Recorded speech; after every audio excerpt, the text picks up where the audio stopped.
Karibu sana mpendwa mfuatiliaji wa channel yetu hii ya makala simulizi. Karibu katika sehemu hii ya 3 ya simulizi yetu hii inayokwenda kwa jina la Fatuma Tepwetepwe.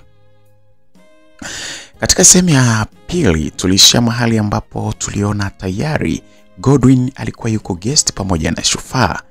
Huyu Godwin ni yule mume wake na Mama Miri, lakini Mama Miri tulimuona na yeye akiwa yuko guest pamoja na Beka, kijana mwingine tu wa mtaani. Sasa katika sehemu hii ya 3 tunaenda kuangazia mambo mengine mbalimbali, ni nini ambacho kinaendelea katika simulizi yetu hii. Basi simulizi yetu hii yenye utamu kabisa na kukaribisha sana katika sehemu yake hii ya 3. Sasa kumbuka, kama wewe ni mgeni na hujabonyeza neno ambalo limeandikwa subscribe hapo chini ya video hii, jaribu kufanya hivyo, kubonyeza neno ambalo limeandikwa subscribe ili uweze kupata simulizi hii mwanzo hadi mwisho. Wako msimuliaji si mwingine bwana, ni mimi BHB wa makala simulizi. Karibu sana, ungana na mimi katika sehemu hii ya 3.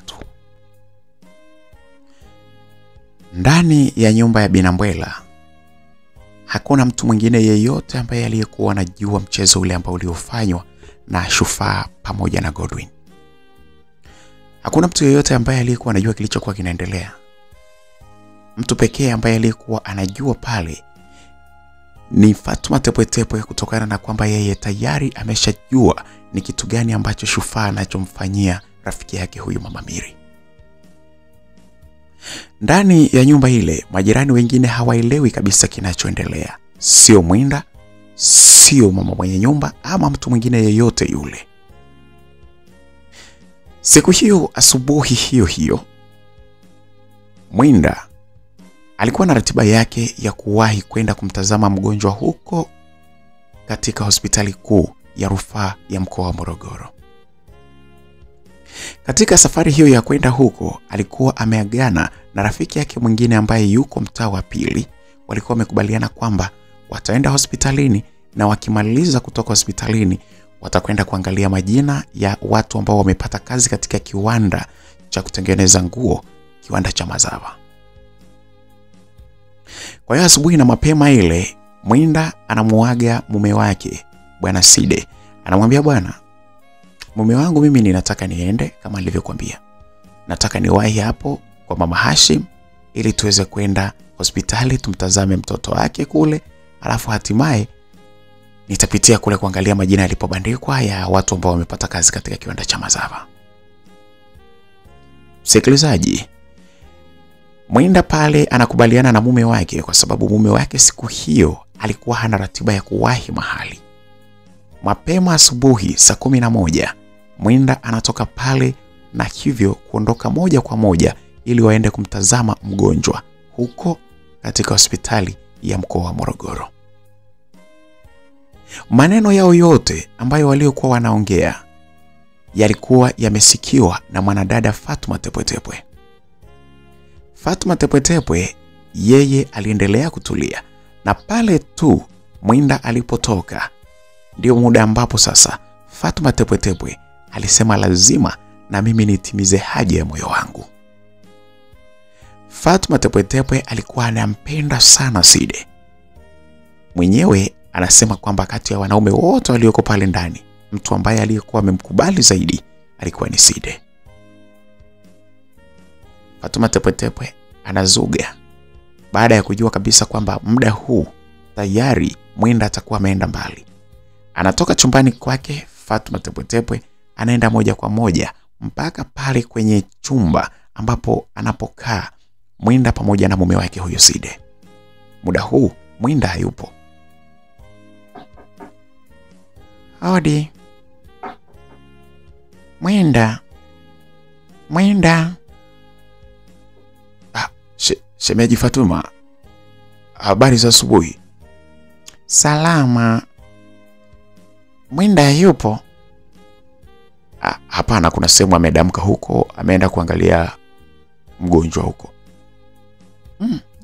Ndo maana ameondoka mapema. Basi. Hapana shemeji, ulikuwa unasemaje? Basi kuna kitu nilikuwa nataka nimuombe, sema sasa kama hayupo basi. Shemeji, hebu njoo, sikia. Njoo uombe tu. Ina maana ukimkosa mke wangu hapa ndo unashindwa kuomba kitu? Nimeona tu nisikuombe wewe asija akaelewa vibaya akijua kwamba nilikuomba wewe. Hapana bwana, na yeye mwenyewe hayupo. Sasa ungemuomba nani? Angekuepo hapa alafu ukaacha kumuomba yeye ukaniomba mimi, sawa, lakini sasa yeye hayupo. Njoo basi hapa ngwambie. Shemeji, ingia tu. Jamani, ndani kabisa. Ingia ndani kabisa, ingia tu, ingia uangalie. Mimi kwani kuna shida gani, unaniogopa? Side alikuwa akiongea vile kwa sababu hata yeye anakumbuka siku ambayo Fatuma Tepwetepwe alimchanganya sana baada ya kuona maungo yake alivyo. Alikuwa anatamani sana aingie pale ndani ili angalau aweze kumuona na huenda angeweza kupata chochote kitu kutoka kwa mwanadada Fatuma Tepwetepwe. Fatuma pale aliusukuma mlango kwa maringo kabisa, wakati huo akiwa bado amevalia kigauni chake kifupi sana ambacho ni cha kulalia. Aliingia nacho mpaka pale ndani, wakati huo taa ikiwa imewashwa kabisa. Mwili wa Fatuma Tepwetepwe ulikuwa unaonekana na uzuri wake kuanzia juu mpaka chini. Mapaja yake ambayo yalikuwa yanaonekana, sehemu kubwa ya mapaja yakiwa yako wazi kabisa.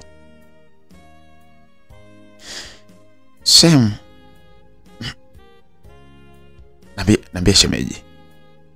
Pale sasa Side alishikwa na butwa baada ya kukuta jinsi ambavyo Fatuma alivyokuwa amevalia.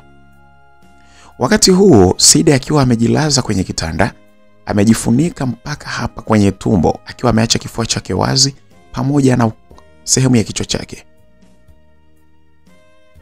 Alianza kunyanyuka pale kwa kuwa amemshangaa sana mwanadada Fatuma. Shemeji, karibu. Alimnyoshea mikono yake akitaka kumshika ili aweze kumsalimia. Fatuma alisogea karibu kabisa na kile kitanda mahali kilipo.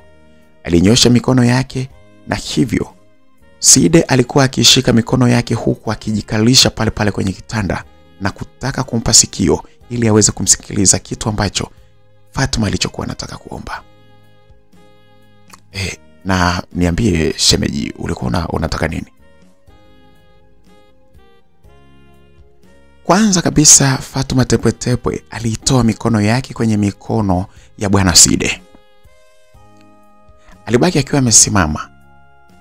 Shemeji, mbona unanipa mikono kiuchoyo hivyo jamani, ushaitoa tayari? Mimi naogopa, wewe ni mume wa mtu. Sasa mume wa mtu ndo unagoma kumpa mikono? Sasa nimekupa mikono wewe umesalimi. Sasa ndo kidogo hivyo. Sasa ulikuwa unataka uishike kama unakanda chapati jamani? Bwana, sina maana hiyo. Hebu niambie, ulikuwa unataka nini? Nilikuwa nataka nimuombe pasi. Kuna nguo yangu nataka ninyooshe hapa kabla ya kutoka. Pasi yangu mimi naona imeingia uchafu huku chini. Naogopa isije ikaniunguzia nguo. Sasa hiyo ndo kitu ambacho umeogopa kuomba ise kwa sababu hayupo? Mbona unakuwa mwoga hivyo jamani? Na tabia zangu hapa ndani nishasema vibaya, naogopa. Nishasema kwamba mimi eti nataka wanaume za watu. Sasa ndo kitu gani hicho? Lazima nikae kwa kuogopa, kwa kujihami. Wewe ninajua huna tabia hizo, lakini hebu sikia shemeji. Shemeji ila unajua shemeji umeumbwa vizuri jamani. Kweli umeumbwa vizuri hadi hatari sana. Hebu sikia basi, sogea basi. Wewe pasi hiyo hapo chukua, hata kama ukitaka yote chukua, hata usiporudisha. Nataka tu ninyoshe leo, ya kwangu hiyo sinaisafisha baadaye. Sema tu nataka ninyoshe ili niwahi mali napoenda kwanza, kwa sababu kuna sehemu nataka niende ndo nirudi nije niende kazini kwangu. Kwenye kazi zangu, mihangaiko yangu, sio kazi. Kwa sababu sisi hatuna kazi, wapo watu wenye kazi zao. Sisi tunaenda kwenye mihangaiko. Shemeji, hebu sikiliza basi. njoo basi nikwambie. Wewe nikikutoa hapa na mke wako itakuwaje? Hebu acha bwana mambo yako Side, mimi niache bwana. Mimi ngoja niende. Sikia, njoo basi sikiliza. Pale sasa Side alimshika mkono. Akamshika mkono Fatuma Tepwetepwe huku akimvuta ili aweze kukaa pale kwenye kitanda. Sio siri, mnara wa Side ulikuwa umeanza kusoma na ulikuwa unajionyesha kabisa jinsi ambavyo ulivyonyanyua shuka ambalo lililokuwa limefunika mwili wake. Ukweli ni kwamba Fatuma Tepwetepwe aliona kabisa jinsi ambavyo mnara ulivyokuwa umesoma. Mshale wa saa ulikuwa unasoma saa 6 kamili, ulikuwa umesimama dede. Fatuma Tepwetepwe aliona hali ile, lakini aliamua kujibaraguza kwamba hataki kabisa kukaa pale. Niache bwana, wewe. Ningekutoa huko ndani, we. Hebu sikia, njoo kaa hapa basi kwanza. Kaa hapa kwanza basi. Ngoja basi niende nikanyoshe nguo kwanza alafu nitarudi. Muda utakuwa umeenda bwana. Njoo basi, sikia kaa hapa. Na ubaridi ule wa saa 12 kasoro asubuhi, kwa kweli ulikuwa unamfariji sana Side azidi kuwa kinganganizi kwa mwanadada Fatuma Tepwetepwe ili aweze kusogea karibu na kitanda. Wewe, afu nankalisha hapa wewe. Hebu niache. Sasa ndo umenikalisha hapa kwenye kitanda, unataka nini? Mimi ngoja niende bwana. Wewe kama una jambo utakuja huko kwangu uongee, sio hapa. Ni bora ukutoe kwangu lakini sio mimi nikutoe kwako. Hii dharau. Kwa hiyo nije huko kwako au? Njoo, kama utajua mwenyewe lakini. Ukianza kuvurugwa na mke wako utajua mwenyewe. Usiogope, hawezi akajua. Sikia, nipe basi. Nini? Ngope nini? Wewe nawe kwa ni mtoto mdogo bwana. Nipe hiyo tamu. Nipe tunda tamu hilo hapo ndo nataka. Na mke wako unamwachia nani?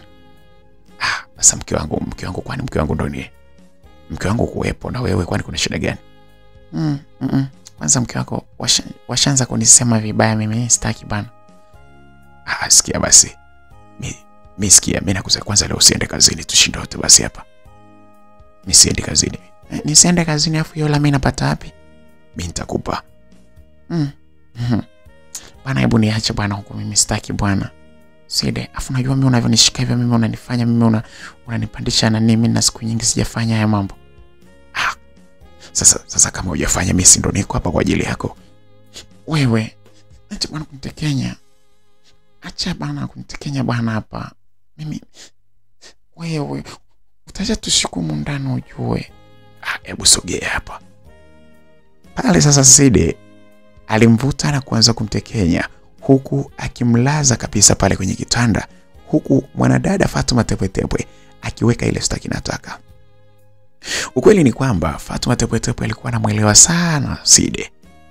Alikuwa anachoangalia ni wakati tu gani ambao utakao kuwa unafaa ili aweze kumpa tunda lake. Wewe, mistaki. Haraka sana Side alimgeuzia upande wake. Hakupoteza muda, alisogeza kinywa chake karibu na kinywa cha mwanadada Fatuma Tepwetepwe na pale pale alianza kupata lita za maji ya mdomo ya kutosha kabisa.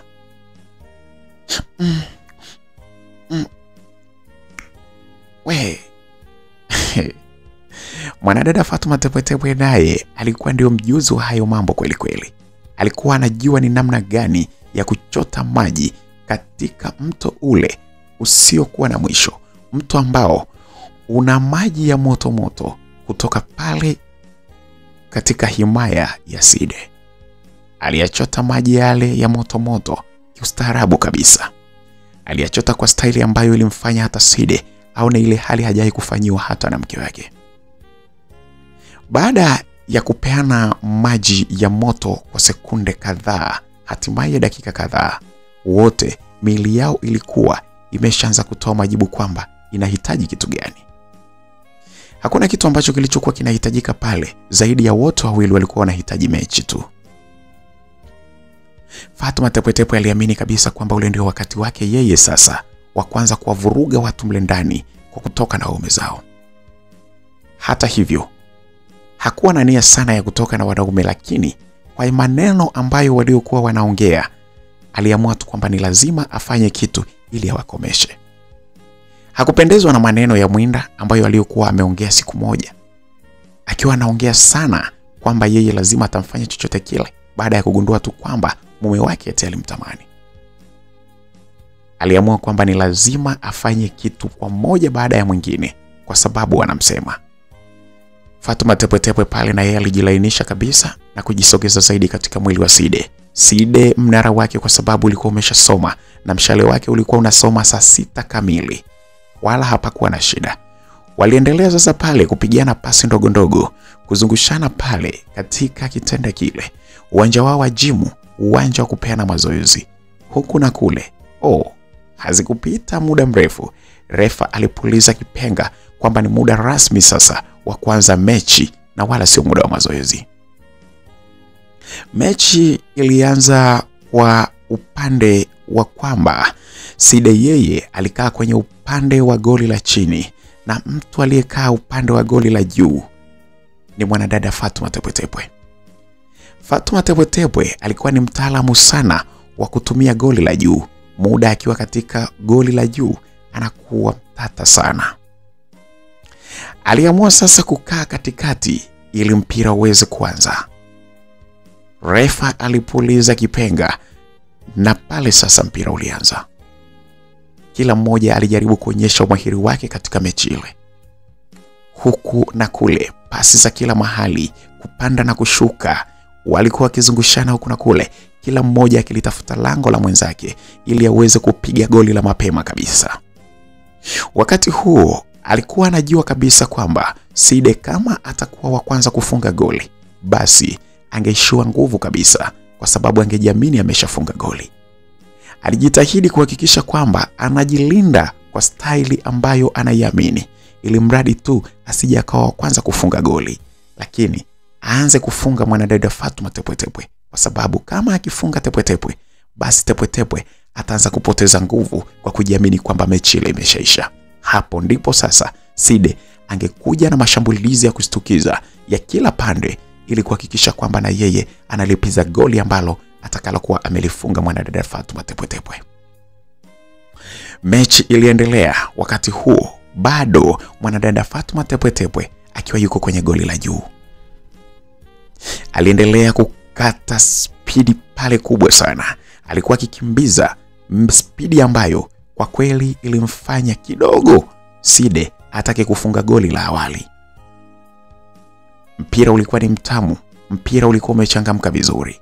Side akionyesha umahiri wake katika kupiga chenga mbalimbali, akiwa anaonyesha kupiga mipira ya mirefu ambayo ilikuwa inaenda moja kwa moja juu. Alikuwa akichomeka mipira ya pasi ambayo ilikuwa ni hatari sana katika goli lile la mwanadada Fatuma Tepwetepwe. Fatuma Tepwetepwe alionyesha utepwetepwe wake.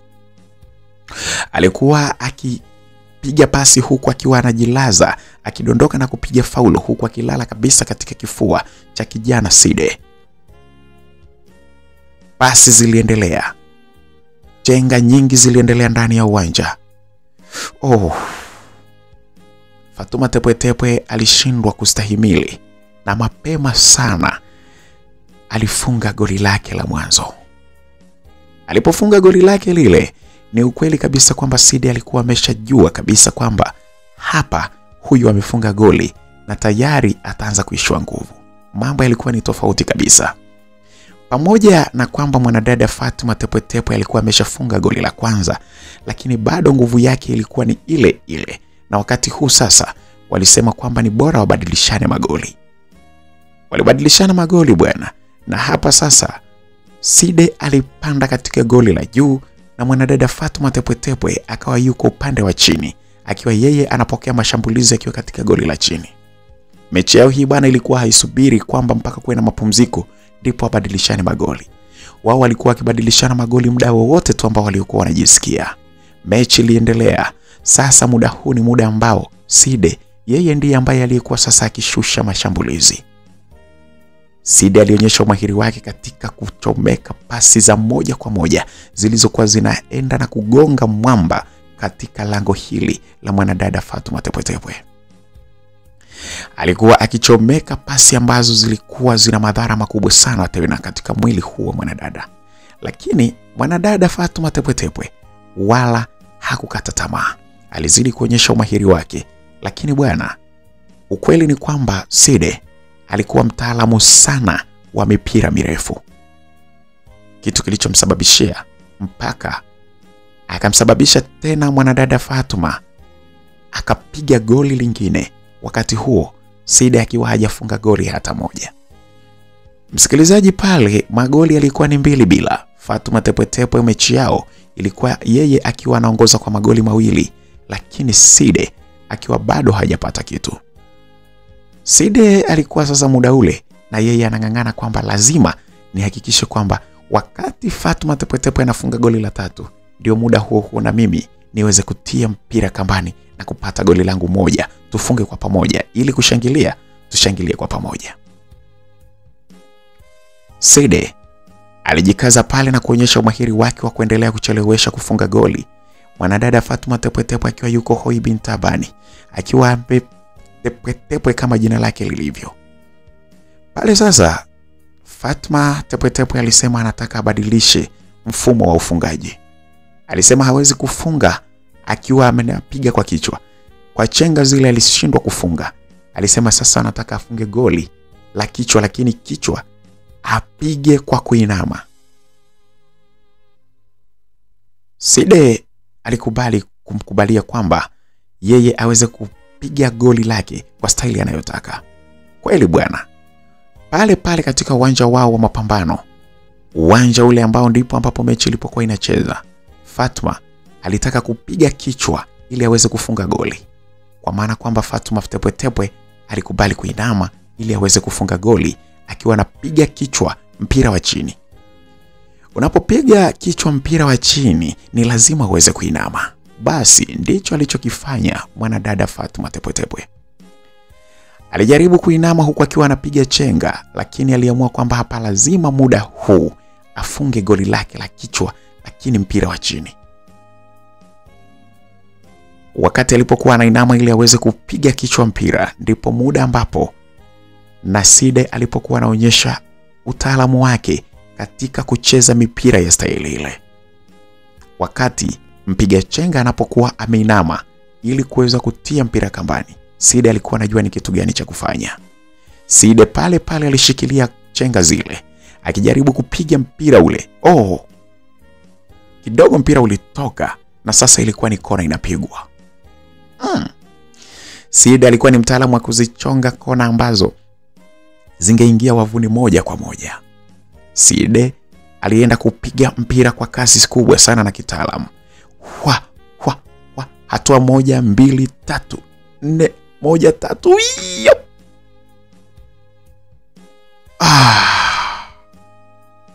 Ni muda huo ndio muda ambapo mwanadada Fatuma Tepwetepwe na yeye alikuwa akifunga goli lake la kichwa. Yaani alikuwa anafunga goli akiwa ameinama. Hapo ndipo ambapo sasa Side alipokandamizia goli lake la kona ndani moja kwa moja. Mpira ulikuwa umezama kambani na wote kwa wakati mmoja walikuwa wamefunga goli. Kitu kilichosababisha waweze kushangilia kwa pamoja na kushikana, kukumbatiana kwa kasi kubwa sana, kwa kukubali kwamba tayari goli lile lilikuwa limefungwa na magoli yote hakuna lililokuwa la offside. Wote sasa pale mili ilikuwa ikitoka jasho kutokana na mechi kwa ngumu. Side akiwa tayari amepiga goli moja, lakini Fatuma Tepwetepwe akiwa na magoli 2. Mechi ndivyo ilivyokuwa. Haraka pale ndani. Pale sasa akili zilianza kuwajia. Lakini hapa ni chumbani ujue. Wewe ulikuwa ujui. Nilikuwa najua, sema ndo hivi bwana. Hebu sikia, wahi kwanza, chukua pasi uende ukanyoshe nguo zako na kuja huko. Mwanadada Fatuma Tepwetepwe akiwa amejichokea, alichukua ile pasi pale chini baada ya kushuka kwenye kitanda na moja kwa moja sasa kuelekea chumbani kwake ili aweze akanyoshe nguo. Wala alikuwa hana shida na pasi. Alifika tu kule na haraka sana alirudisha. Nimegairi, Umegairi kunyosha nguo? Nimeamua nivae tu ile nguo nyingine chiffon. Hiyo mimi siwezi kunyosha sasa hivi. Sasa ungeiacha pasi huko ile muda utakapotaka kunyosha. Nitakuja kuomba muda nitakapotaka. Fatma Tepwetepwe aliacha pasi ndani kwenye chumba kile cha Side. Na pale sasa alikuwa akitoka, huku bado mwili wake ukiwa unacheza vilivyo, maungo yake ya nyuma yakizidi kumdatisha Side. Side hakuridhika na hali ile kwa kweli.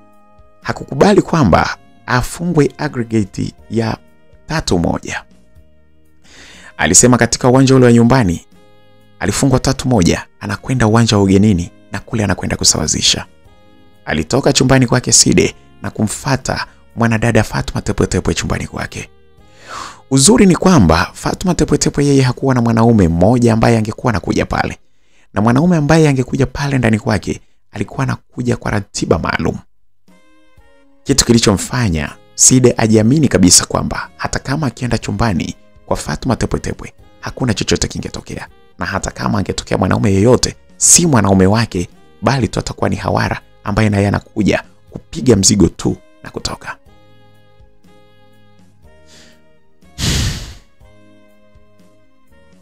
Umenifuata mpaka huku.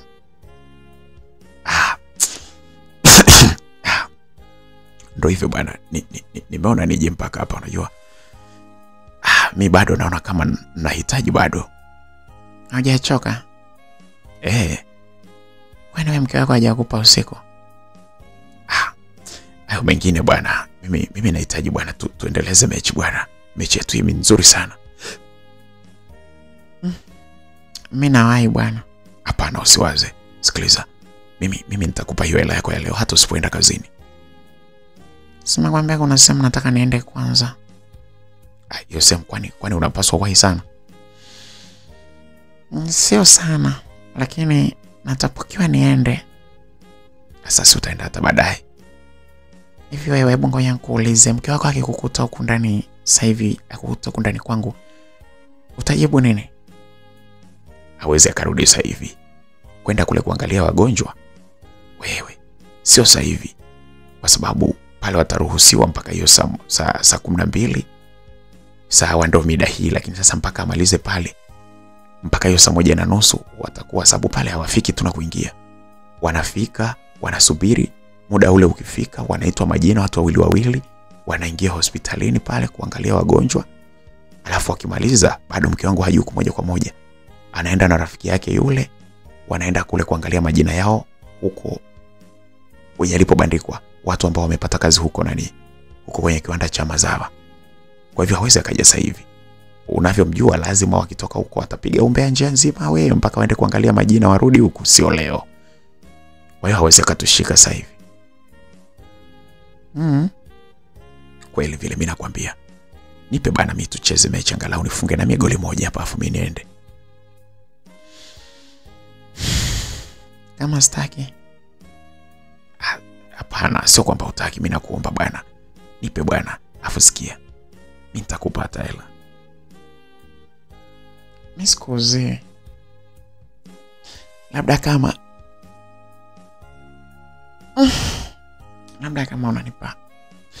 unanipa zawadi. Niko tayari uniletee zawadi. Zawadi gani ambayo unaitaka? Wewe unataka unipe zawadi gani? Zawadi hiyo wewe ndio chagua tu zawadi yote utakayotaka. Chochote unachotaka kunipa mimi nitafurahi. Mimi basi nimechagua kukupa hela. Sawa, kama umeamua hivyo poa. Lakini mimi sijakuuzia. Basi sikia, mimi nikitoka hapa naenda kukuletea hela. Nikuletee shilingi ngapi? Mimi sijui, zawadi wewe si ndio unatoa. Yes. Zawadi hapangiwi mtu. Kwa hiyo na wewe tu kwa sababu umependa basi na mimi nitapokea. Basi poa, mimi nimekuelewa. Ila naomba basi unisaidie mimi nifunge goli hata moja tu. Mimi nimechoka bwana. Kwani leo ndo mwisho? Sijajua sasa, mimi kwangu sitaki kuwe na mwisho. Mimi natamani tuwe hivi hivi siku zote za maisha yetu. Unasema hivi afu mke wako? Mimi mbona nina uwezo wa kufanya kote kote? Au umeona kuna madhaifu yoyote kwa sababu nimelala na mke wangu? Umeona kuna madhaifu yoyote kwako? Sijasema hivyo, lakini mke wako atakuja kutugundua kwamba mimi na wewe tunatoka kimapenzi. Na itakuwa ni shida hapa ndani. Kumbuka ni mke wako pamoja na mashoga zake hao ndio ambao walioenda mpaka kwa mama mwenye nyumba ili kwamba mimi niweze kufukuzwa. Lakini mama mwenye nyumba akakatalia. Nitamkataza sasa hivi kwanza, nitamwambia kabisa asikuzoee kabisa. Wewe ukifanya hivyo ndo atajua. Mimi siongei naye, lakini ningemkuta kwamba akiongea kitu chochote kuhusu wewe mimi namkazia. Namwambia achane na wewe. Mimi ninachojua tutakamatwa tu siku moja. Hapana. Hata kama tutakamatwa ila atajua. Kwani atajua ni nani atamwambia? Unajua kabisa kwamba mapenzi hayana siri. Mimi nakwambia kabisa atajua. Ajue asijue. Vyovyote vile itakavyokuwa. Lakini mimi siwezi kukuacha wewe. Umeona, wewe mwenyewe umekubali kwamba atajua.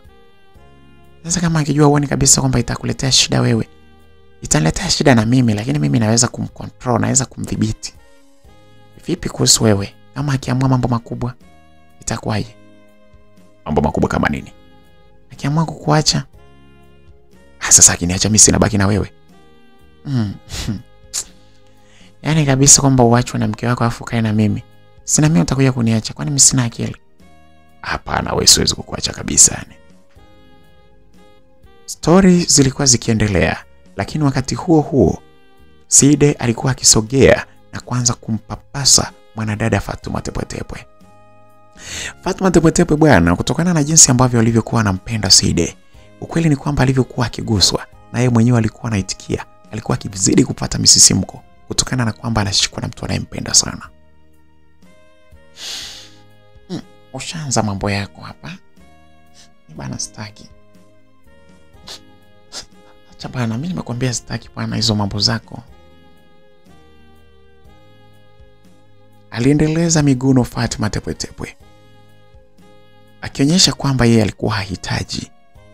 Lakini kwa mwanaume ambaye anaelewa wanawake, anaelewa kabisa kwamba hii ni ile sitaki ya aibu. Lakini ukweli ni kwamba Fatuma Tepwetepwe alikuwa tayari kabisa. Side hakuwa mshamba. Aliendeleza michezo yake ya kumgusa maeneo mbalimbali ya mwili wake, na hivyo mwanadada Fatuma Tepwetepwe alikubali sasa naye kujidondokea. Akadondoka pale pale kwenye kitanda ambapo alipokuwa. Kudondoka kwake kule kulitoa tafsiri ya moja kwa moja kwa Side kwamba tayari mbuzi huyu ameshafia kwa muuza bucha. Nini kinachofuata? Lazima achinjwe haraka ili andaliwe nyama kwa ajili ya supu. Kutokana na mavazi ambayo aliyokuwa amevaa mwanadada Fatuma Tepwetepwe, yalikuwa alivyolala tu tayari ni kama yalikuwa yamehamia kwenye tumbo lake. Hakuwa na kitu kingine alichokuwa amevaa zaidi ya lile gauni lake lililokuwa na mfumo wa shela lakini fupi sana. Hata Side hakupata shida. Aliendelea kulisogeza lile gauni, na sasa ilikuwa ni mechi ya ugenini kwa Side. Mechi ilianza. Kila mmoja akiwa anaonyesha utaalamu wake katika kucheza mechi, kukamia, kubana mipira ya kona, kubana ili isitokee penalti na mambo mengine kama yale ambayo yanatokea kwenye uwanja. Kama kawaida, mwanadada Fatuma Tepwetepwe ndiye wa kwanza kufunga goli. Awamu hii Side alikuwa hataki apoteze muda sana pale ndani, kwa sababu alikuwa anaogopa kwamba hata kama hataonekana na mke wake, lakini majirani wengine wangelikuja pale na haraka sana. Kama wangekuja pale, ingekuwa ni shida kubwa sana kama akionekana yeye akiwa anatokea chumbani kwa Fatuma Tepwetepwe. Alipiga haraka na hakuruhusu goli la pili litoke kwa mwanadada Fatuma Tepwetepwe. Haraka alifunga goli lake na yeye wakawa na moja pale ndani. na hatimaye mechi iliisha 1-1. Ni muda ule ndipo sasa ambapo sasa Side alikuwa anatoka katika chumba cha mwanadada Fatuma Tepwetepwe. Wakati anatoka pale, ndio muda huo ambapo Mama Miri alikuwa anaingia pale akiwa anatoka kule kwa Beka. Mama Miri anashikwa na butwa pale, anashangaa vipi? Side mbona anatokea katika chumba cha Fatuma Tepwetepwe? Haraka pale sasa Mama Miri naye alikuwa ameshapata umbea wake. Akawa ameshafahamu kabisa kwamba tayari yule amekuwa ametoka tayari na Fatuma Tepwetepwe. Tayari Side ameshakula tunda la Fatuma Tepwetepwe. Lakini kwa sababu na yeye alikuwa na hofu yake ili asije akakamatwa na mume wake kutokana na mahali anapotoka, basi Mama Miri alienda moja kwa moja mpaka kwenye chumba chake. Akafika pale, akaifungua, akaingia na kukuta kwamba mume wake bado hajarudi. Jambo ambalo lililomfanya yeye afurahi sana. Pale alimpa taarifa sasa Shufaa kwamba tayari amesharudi. Ndipo Shufaa na yeye kule guesti aliporuhusu kwamba Godwin aweze kutoka kwa sababu mke wake kule nyumbani tayari amesharudi. Mambo yote hayo Godwin alikuwa hajui kwamba mke wake na yeye ametolewa kwenda kufanya mapenzi huko na mtu mwingine. Wakati Godwin anajua kwamba anamchiti mke wake, alikuwa hajui kabisa kwamba huyo anayechiti naye ndiye ambaye amemsaidia mke wake na yeye kumchiti. Ulikuwa ni mchezo fulani hivi ambao ni michezo hatari kweli ya Uswahilini. Basi kwa muda tofauti Mama Shufaa pamoja na Godwin mume wake Mama Miri walirudi nyumbani. Pale ilikuwa ni siri, kila mmoja akiwa na siri aliyoitunza kichwani mwake. Lakini upande wa Mama Miri alikuwa amepata siri yake nyingine inayohusiana na Side pamoja na Fatuma Tepwetepwe. Kumbuka Fatuma Tepwetepwe yeye alikuwa anafahamu siri zao wote wale. Alikuwa anawachora tu. Na sasa ilikuwa ni wakati ambapo Mama Miri alikuwa anatoka na kwenda kupiga umbea na Shufaa, akiwa na yeye hajui kabisa kwamba Shufaa shoga yake huyo yeye alikuwa amelala na mume wake jana usiku. Bana, Shufaa shoga yangu, nilichokiona leo bwana. Kwanza nikwambie nashukuru sana kwa kuendelea kuniangalizia na kunistua kwamba mume wangu hajaja au kaja na dini kila kitu mpaka nikarudi salama. Mwenzako nilikuwa naogopa kule nikiwa na Beka. Wala hata usiogope. Mimi nikwambia kitu niamini, mimi najua jinsi ya kudanganya watu mpaka waweze. Yaani mimi ninaweza nikakaa hapo hivi hapo nikachukua namba yake nikampigia simu, nikamwambia uko wapi, nikamwambia naomba upitie sehemu fulani ununulie kitu fulani. Hayo yote ili mradi tu achelewe wewe urudi nyumbani. Kwa hiyo ninapokuambia kwamba wewe ukae huko na muda gani urudi, wewe niamini mimi. Unajua Shufaa alikuwa akiongea vile kwa sababu alikuwa anajua kwamba muda huo ambapo Godwin atakuwa hayupo pale, atakuwa yuko naye. Mama Miri aliendeleza sasa umbea wake. Shoga yangu Shufaa, sikia nikwambie. Bwana, tayari nini? Tayari nakwambia. Nini? Umeshika mimba au? Hapana, sio mimba. Nakwambia mume wake Mwinda, yeye Shemside, nimemkuta akiwa anatokea chumbani kwa huyu Fatuma Tepwetepwe. Usiniambie. Wallahi vile nakwambia. Alikuwa anatokea chumbani kwake. Tena amevaa pensi tu. Macho mekundu, yani ukimtazama tu unajua kabisa ametoka kufanya. Wewe. Kwa hiyo tayari Mwinda tayari mume wake. Lakini Mwinda si alikuwa anajifanya kwamba yeye anajikuta yuko pembeni, yuko anajifanya kwamba hatakitaki sana tunapoongea, anaongea mara moja anapotea. Sisi tukiwa tunalishikia njuga, yeye anajifanya kwamba eti anajiona kwamba yeye mustaarabu. Acha yaone. Na lazima ili jambo alijue, lazima tumwambie ajue. Mwenzako, naogopa tusije tukasema alafu na mimi la kwangu likasemwa ujue. mume wangu akalijua? La kwako hakuna mtu anayelijua hilo. Hakuna anayelijua zaidi yangu mimi. Kwa hiyo hakuna, yani lazima hapa tuseme ili huyu Fatuma Tepwetepwe ikiwezekana aondoke hapa nyumbani. Lakini vyovyote vile itakavyokuwa, lakini lazima Mwinda ajue kwamba tayari mume wake anatoka na Fatuma Tepwetepwe. Lazima ajue. Story ziliendelea pale. Mambo yalizidi kuwa mengi. Jioni ndipo ambapo sasa watu wote walikuwa wamerudi pale nyumbani. Mwinda alikuwa hajui kilichoendelea kati ya mume wake na Fatuma Tepwetepwe. Godwin alikuwa hajui ni nini kinachoendelea kuhusu mke wake ambaye ni Mama Miri dhidi ya kijana wa mtaani Beka. Mama Miri alikuwa hajui chochote kinachoendelea kati ya mume wake na shoga yake Shufaa. Kila mtu alikuwa na siri yake. Mama Miri aliamua sasa kumuita Mwinda ili wakutane chumbani pale waanze kupiga umbea. Wakati Mama Miri anaingia tu pale kwenye chumba kile ambapo walikuwa wanaingia kwenye chumba cha Shufaa, ndipo ambapo mume wake na Shufaa na yeye alikuwa anakuja. Waliamua sasa kutoka pale na kwenda sehemu ya nje ili waweze kupiga umbea. Shufaa, Mama Miri pamoja na Mwinda walienda nje na kuanza kupiga umbea. Shoga yetu, tumekuita hapa. Tumekuita hapa bana tukwambie kitu. Kitu gani? Mimi bwana nimeambiwa na aliyeniambia yuko hapa. Ndo huyu Mama Miri. Anasema asubuhi alimuona mume wako akiwa anatokea chumbani kwa Fatuma Tepwetepwe. Kwa kweli tulitaka tunyamaze, lakini tunajua kwamba hili tatizo litaendelea kuzunguka hapa ndani. Sio vizuri wewe uibiwe, tuone kabisa umeibiwa, alafu tuache kukwambia. Bora tukwambie ili ujue kwamba unadhibitije.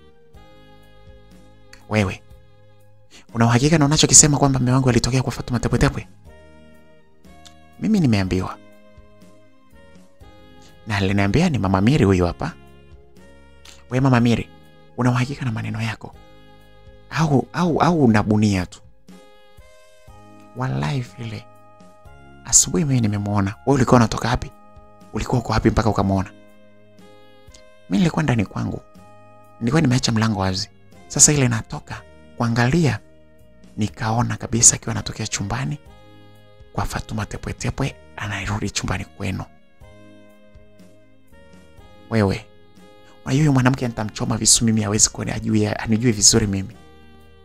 Hivi kweli kabisa anaweza kutoka na mume wangu kweli? Yaani atoke na mume wangu mimi? Wewe ngoja. Sasa sikiliza, usiwe na haraka. Tunapaswa tumtege, tumnase ili tukimfanya kitu kibaya kiwe na ushahidi wa kutosha. Siwezi kusubiri. Yaani subiri mpaka atoke naye tena ndipo nimkamate. Haiwezekani hiyo. Mwinda aliendelea kupiga makelele pale. Kelele zile zilimfanya Fatuma Tepwetepwe asikie mambo ambayo waliokuwa wanaongea. Sasa walitawanyika pale kutokana na kwamba Mwinda alikuwa tayari hajui ni nini cha kufanya na aligoma kabisa kupumzika zaidi ya kuendelea kupiga makelele na kuingia ndani. Fatuma Tepwetepwe yeye alisogea karibu na mlango wake na kufunga kwa kitasa, huku akikaa ndani akitulia. Mwinda alisogea mpaka pale kwenye mlango na kuanza kujaribu kusukuma mlango wa Fatuma Tepwetepwe. Alikuwa akiongea, "Fungua. Na shida na wewe. Wewe una shida gani na mimi? Fungua. Uko na shida na wewe, nataka niongee na wewe." Bana, sasa hivi mimi nimechoka, sihitaji kuongea na mtu. Subiri mpaka baadaye au asubuhi. Unajifanya wewe ndo unajifanya una akili sana eh? Unajifanya unajua kwamba wewe ni mzuri sana eh? Nataka niingie hapo ndani kuonyesha uzuri wako na kubadilisha ni kufanye kama chapati sasa hivi.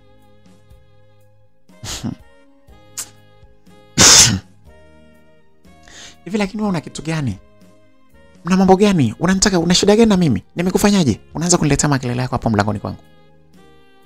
Nataka uniambie nataka uniambie mume wangu alitoka kufanya nini kwako asubuhi huko? Asubuhi alikuwa anatoka kufanya nini mume wangu huko? Siniulize mimi, nenda kamuulize mume wako. Alafu nani kakwambia alikuwa anatoka huko? Mmekalia umbea tu, badala mtafute pesa mko kwenye kutafuta umbea tu.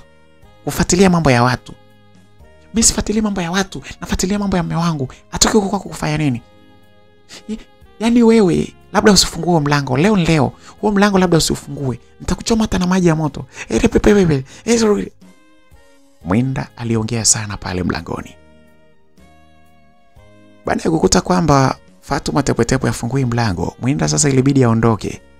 Huku akiwa anapiga kelele. Anaongea sana, nyumba nzima kelele nza kwake. Akarudi chumbani kwake. Fatuma Tepetepe aliendelea kujiimbiza nyimbo vya ajabu ajabu tu kule ndani kwake. Huyo. Oh. Huyo. Unamtaka we nani? Unamtaka na nani? Unamtaka mwenyewe, tunamtaka nasie. Unamtaka mwenyewe, tunamtaka nasie. Oh, mfungie ndani ya kitoka wa kwetu sote. Mfungie ndani ya kitoka wa kwetu sote. Unamtaka mwenyewe, tunamtaka nasie. Oh. Alikuwa anaimba vinyimbo kule ndani, huku akiwa anazunguka, anaimba vinyimbo na anaimba kwa sauti kabisa kama anawasema wenzake vile. Sio siri kwa sababu Mama Miri, Mwinda pamoja na Shufaa wote ni watu wa umbea, walikuwa wanaelewa anachokuwa anakimaanisha. Hakuacha kufungulia sabufa yake iliyokuwa ikiendelea kutoa sauti nyimbo za taarabu mbalimbali ambazo zilizokuwa zinatoa masimango kwa wote ambao wanaoona kwamba waume zao ni wazuri sana na wanastahili kuwa nao wao wenyewe tu. Fatuma Tepetepe alipiga taarabu ambazo zilizokuwa zinawasuta sana wenzake. Waliligundua hilo na kwa kweli lilikuwa linawakasirisha sana. Waliamua kusema lazima huyu wamnyoshe ili aweze kujua kwamba wanaume za watu ni mali. Muda ulisonga, muda wa kwenda kulala ulifika.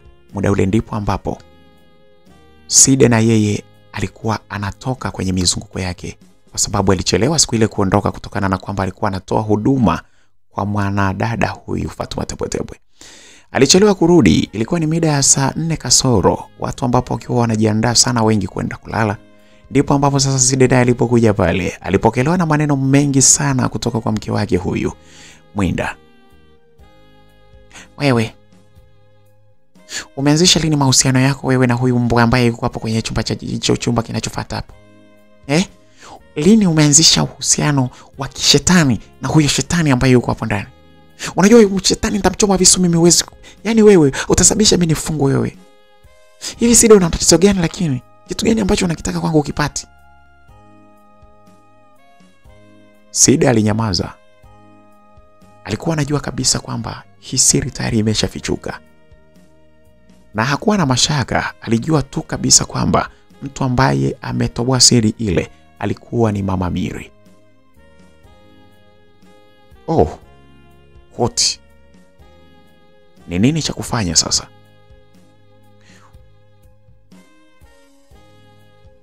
Mwinda alikuwa akiendelea na makelele, akiwa anamgombeza sana Side. Lakini Side mumewe aliamua kukaa kimya tu. Na hatimaye akaenda akajikalisha pale kwenye kitanda. Baada ya kukuta kwamba mke wake anaongea sana, akaanza kumuongelesha. Mwinda, mke wangu, unataka kusemaje? Umetoka wapi? Asubuhi ulikuwa unatoka wapi? Ulikuwa unatoka kufanya nini huko kwenye chumba cha huyu shetani mbwa kabisa huyu hapa? Ulikuwa unatoka kufanya nini huko? Hebu kaa chini kwanza tuongee. Unataka usemeje? Nikaa niongee na wewe kitu gani? Ina maana unataka kuongea na mimi? Haya, unasemaje? Mwinda alienda akakaa pale kwenye kitanda huku akiwa amemkodolea macho ya hasira sana mumewe. Hebu niambie, unatakaje? Nini? Niambie ulikuwa unafanya nini asubuhi kwenye chumba cha Fatuma tembele huyu mbwa?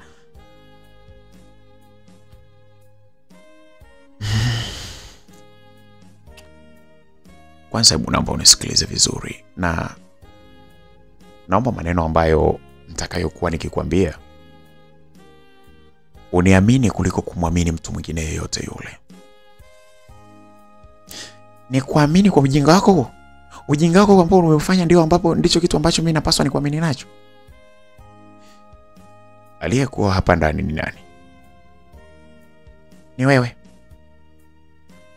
Aliyekutongoza wewe na ukakubali kuolewa ni nani? Ni wewe. Kwa nini ulikubali kuniamini kwenye njia zote hizo ambazo tulizopita mpaka ukaja kuwa mke wangu? Na ushindwe kuniamini kwenye maneno ambayo nitakayokuwa nakwambia sasa hivi, badala yake uamini mtu mwingine ambaye hastahili hata kidogo kabisa kuaminiwa. Kwa nini hastahili kuaminiwa? Kwamba wewe na maupuzi yako ndio unastahili kuaminiwa peke yako, si ndivyo? Sina maana hiyo, lakini namaanisha uzito wa mtu ambaye aliyekuambia na uzito wangu mimi kwako. Ni nani ambaye alipaswa awe na nguvu kubwa zaidi kwako kati ya mimi na huyu aliyekuambia? Katika jambo hili aliyeniambia ndo anapaswa awe na uzito, kwa sababu wewe ni ngumu kusema ukweli kuhusiana na jambo hili la wewe kunichiti na huyu malaya hapo pembeni. Kwanza naomba usimuite huyu dada wa watu malaya. Lazima umtetee, ushaanza kumtetea, unaona Unaona jinsi ambavyo unavyomtetea? Nisikilize, afu mimi kati ya vitu ambavyo sitaki ni kelele wakati ninapoongea. Usitake ubadilishe hiki chumba kwa sehemu ya makelele. Nitaanza kukuzabua makofi sasa hivi kama unashindwa kunielewa. Mimi nimekuacha uongee kwa sababu una haki ya kuongea, kwa sababu mimi ni mume wako. Una haki ya kunihoji. Lakini sasa ninapotaka kuongea, unavyoendelea kupiga makelele, inaonyesha kwamba wewe huhitaji maongezi, bali unahitaji shari. Na hiyo shari hata mimi naiweza. Kwa hiyo unanitishia kunipiga baada ya kukuta kwamba wewe kujua ukweli kwamba umetoka na huyo malaya hapo mbele Fatuma tepe, si ndivyo? Ninamekuomba tena kwa mara nyingine na mara ya mwisho. Mwinda, naomba unisikilize. Na unisikilize ninachokuongea hapa. Msianga nitakuzabua makofi ukiendelea kuongea hapa sasa hivi. Kama uko tayari ukae utulie unisikilize ninachokuambia. Pumbafu nini wewe? Ongea, kwa sababu unanionea tu kwa sababu mimi ni wa kike. Unajua siwezi kukupiga. Ongea sasa. Basi pale Mwinda ilibidi akae kimya, amsikilize mumewe alichokuwa anaongea. Mwinda, wewe ndo mke wangu. Kuna hata siku moja ushawahi kusikia mimi nikiwa nimetoka na mtu mwingine, ukiacha taarifa hii ambayo umepewa leo feki? Umeshawahi kupata taarifa yangu yoyote kwamba kuna mwanamke ninatoka naye? Hapana. Sasa kwa nini ulipoambiwa maneno kama hayo ghafla tumeyakubali bila kujali kwamba labda badala uniulize mimi ili niweze kukupa ukweli? Na miaka yote tuliokaa na wewe zaidi ya 7 hujawahi kusikia kwamba mimi nimetoka na mtu mwingine. Lakini sasa hivi umeamua tu kukubali kirahisi bila hata kuhoji kwamba mume wangu hana hizo tabia. Kwa nini umeamua kuamini watu wengine badala yangu? Hebu niambie ulikuwa unataka kufanya nini huko chumbani kwake? Kwa sababu mimi najua unanionea, kwa sababu najua siwezi kukupiga. Unajisifia kwa nguvu yako hayo, lakini Mungu yupo tu. Endelea na matabia yako hayo. Nisikilize, nimekwambia. Sitaki kusikia unalia wala unafanya chochote mpaka nikuuliza kitu ndo unijibu.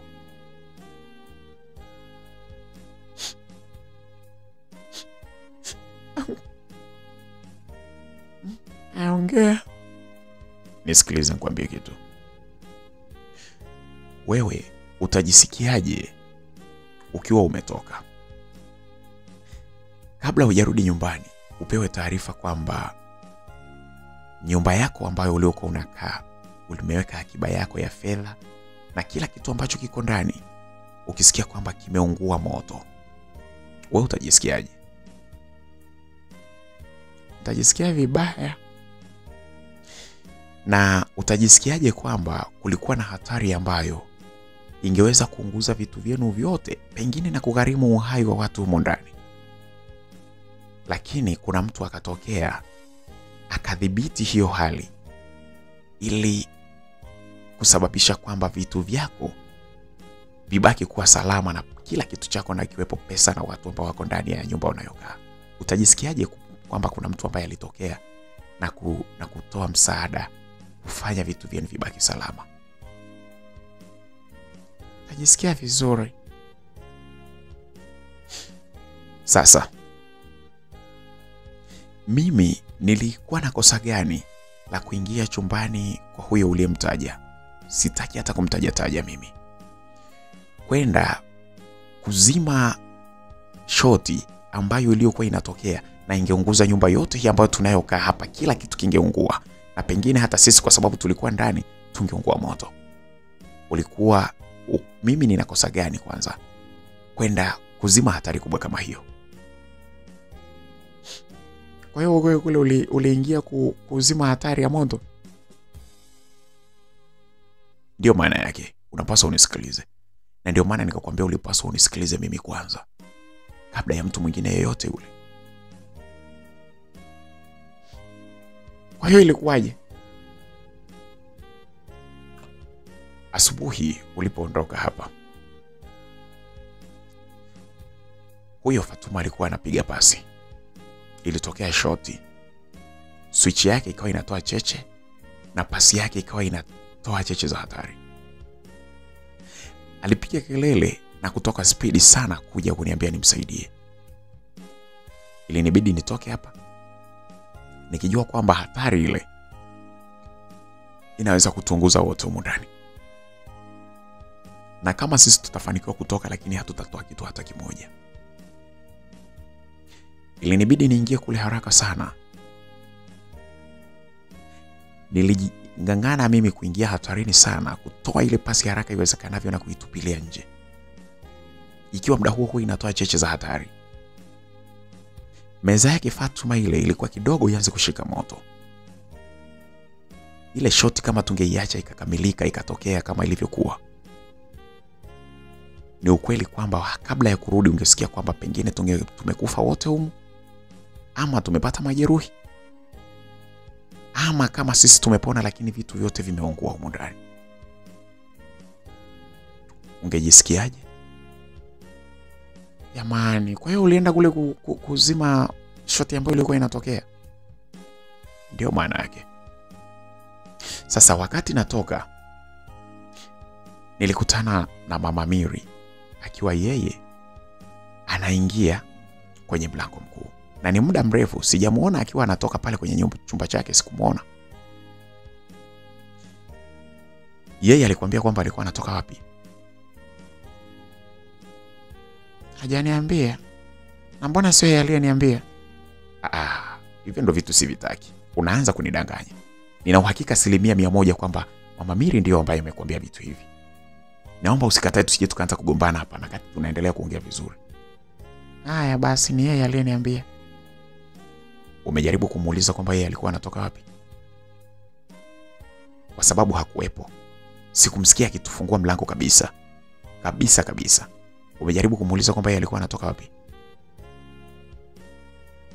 Sikumuuliza, ila yeye aliniambia kwamba alikuwepo ndani. Akaona kwenye mlango akiwa anaitoka hivi, ndo ukawa na wewe sasa unatoka kwenye chumba cha wewe Fatuma Tepwe huyo mbwa hapo. After za kumuita huyo mwanamke wa watu mbwa, sitaki uniletee kelele hapa ndani. Huyo mwanamke ana maisha yake na sisi tuna maisha yetu. Masuala ya kumtukana mara shetani mara sijui mbwa, mimi sitaki. Nataka tuishi na watu kwa amani hapa ndani. Sitaki hizo tabia. Kwa hiyo Mama Miri amekwambia kwamba aliniona akiwa yuko kwenye mlango wake. Hajakwambia kwamba alikuwa anatoka nje asubuhi ile, na ikiwa hajulikani anatoka wapi. Yeye hakuambii. Na mpaka hapo inanionyesha tu kwamba alikuwa anatoka sehemu tofauti, kwa sababu yeye aliniona wakati anaingia na mimi ndo natoka chumbani hapo chumbani kwa Fatuma. Yeye anaingia kutoka mlango mkuu ule, anatembea kwenye corridor kuja hivi. kitu cha kukwambia kwamba yeye alikuwa yuko kwenye mlango wake anatoka, hii inaonyesha kabisa kwamba alikuwa hajalala hapa, alikuwa anatoka sehemu ya hatari. Muulize akwambie. Akisha kwambia alipokuwa anatoka, ndo muanze kuja sasa kujadili habari za mambo yao na yanayohusu mimi. Naomba uwe makini sana na majirani.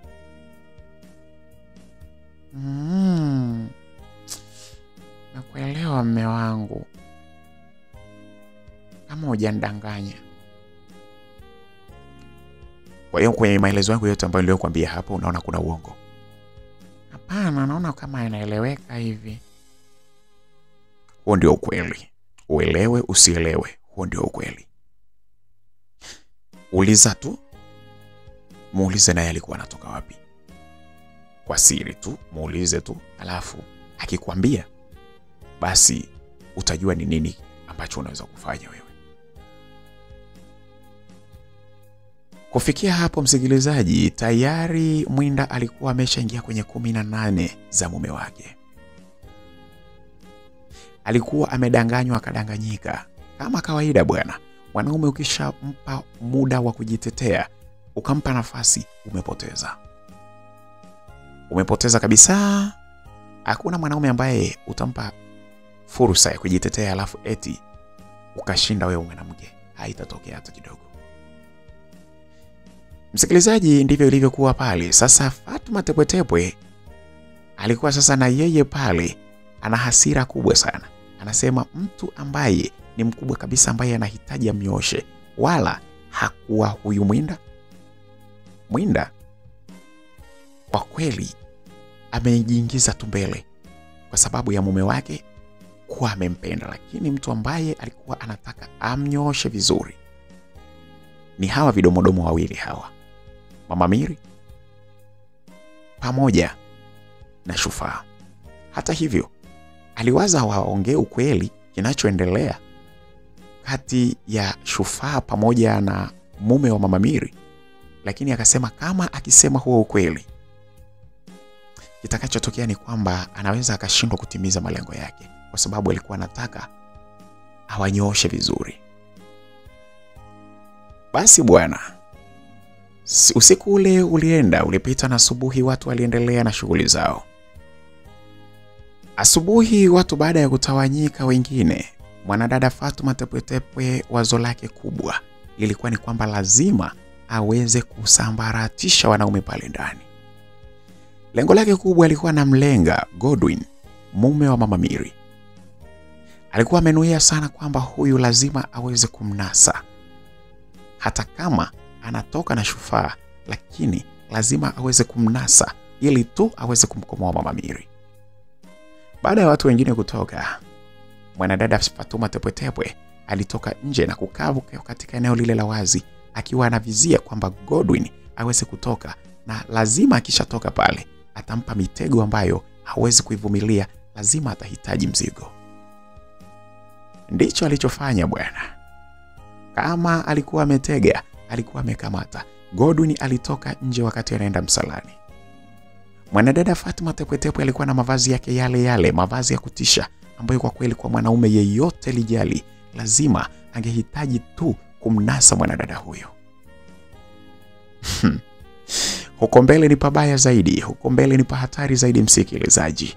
Usiache kuungana na mimi katika sehemu ya 4 ya simulizi hii.